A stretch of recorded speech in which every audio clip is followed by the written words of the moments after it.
Kaj se bi sad jeba z najlonom, samo još neke druge najlon? Pa Treba furati odmah delak, hej. Pa nije krovište na jedan. Sobe, di bi ga nabavili? Pa ne bi ga biš nabavili oko, valjda na 20 komada, 30, ovoga ima tamo, ovo je tu, ne bi biš nabavili. Pa nije te najebala konstrukcija, tu. On ti najebala, nije širek je ovo. Razgovaram se s sobom. Pa odam po tom reakciji, da vidim jak ti... A hodaj po sredini raci, pa ne. Ti ste debeli, jebate, hodaš kuda i onda mi debeli, tebe manje debeli, ovo po tom.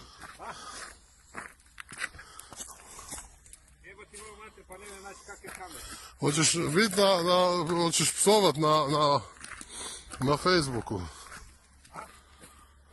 Mario, vidi kak je pukla cesta. Da. Kako mu sad na kupu? Morali mu tam negdje ostaviti, a? Šta nije